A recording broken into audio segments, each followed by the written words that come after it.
Okay, so I ask people, what's your purpose, or what is your mission? Why are you here?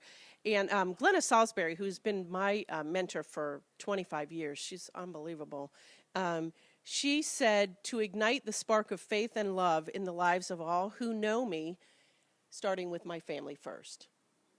So see, she's just very clear. Her priorities and her purpose is to ignite the spark of faith and love in the lives of all, starting with my family. And then this other woman, who's a vice president of a wellness company, she said, our family's purpose, we love God, ourselves, and each other, and strive to support one another. And so you can see we just want to come from, what is our purpose? And if I were to tell you mine, it's to grow in love with life and people and God. Like, if I could just grow in love every day, that compounds to be so powerful in the world. And so I would ask you to think about, if you were to just come up with one sentence, you don't need to do it today, that's your homework, one sentence that really is, why are you here? And at the time I thought, well, gosh, these people all have these great ones, and I don't know what I'm going to do. And I actually started walking around cemeteries because I thought, okay, begin with the end in mind. Well, that's the end. We're going way far end here, people. And so I started walking around cemeteries. Has anybody else walked around some? What fascinated me was life was so complex and all this busy stuff to do. And then when I walked around the cemetery, first of all, it was so quiet and peaceful, and then on people's tombstones, it's usually one or two words. It was mother, wife, father, loving friend, daughter. And that just really struck me, that here we are, and what is like that end word? And for me, it's love. So tactically, what I do day to day is I wake up usually about 5:30 to 6. Then I usually try to pray for half an hour to an hour, pray and meditate. And then I write. I do what's called throwaway pages. So every day I write at least 3 pages longhand.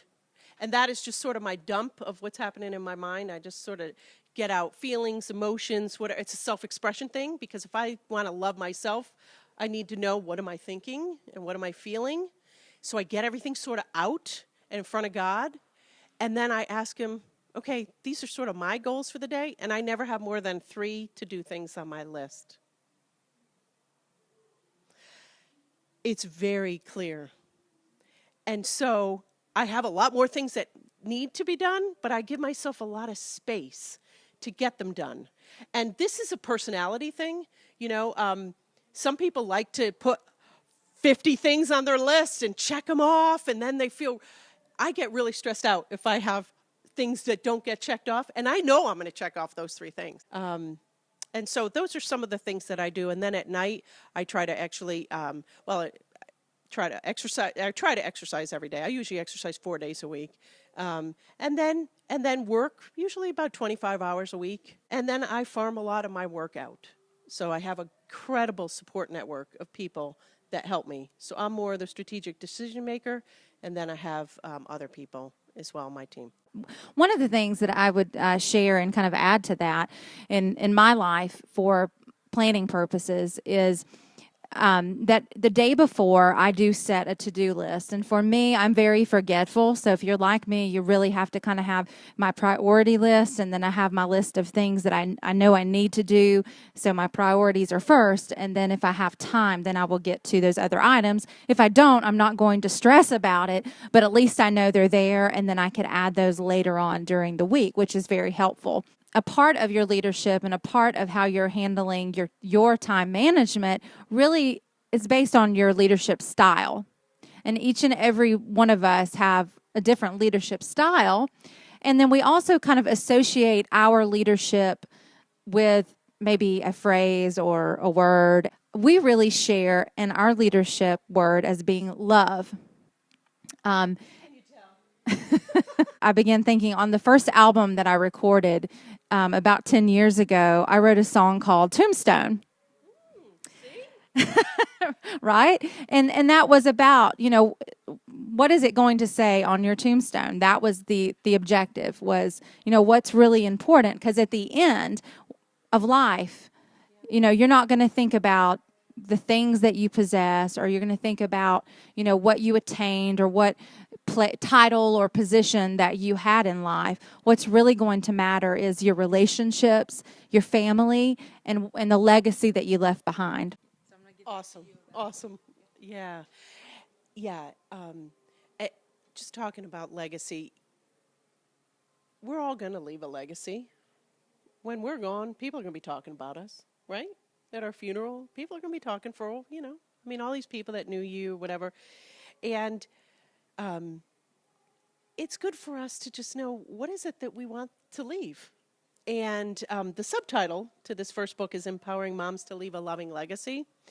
And I've been doing work with, work with elderly people, and looking at, like regrets that they have, and wishes that they have, and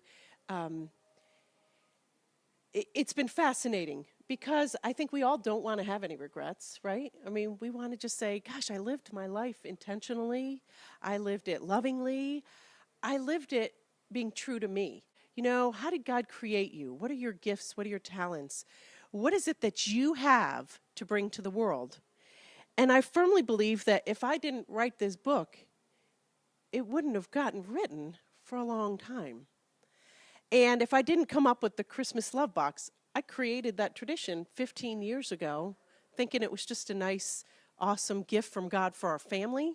Well, now it has graced and blessed thousands of people already. And it has brought more love into the world.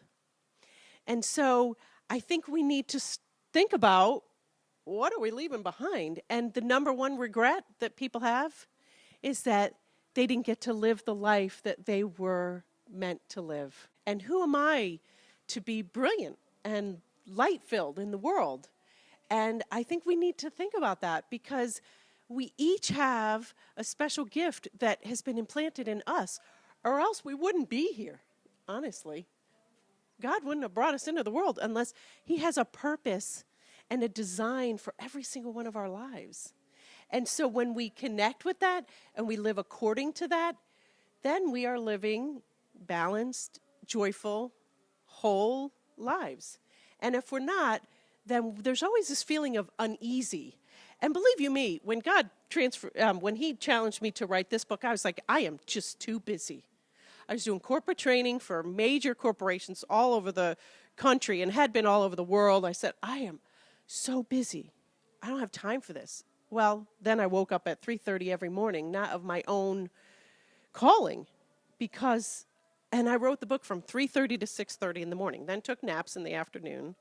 But, I think we have to listen to that still small voice about what makes us unique and awesome in the world, because the truth is, we are.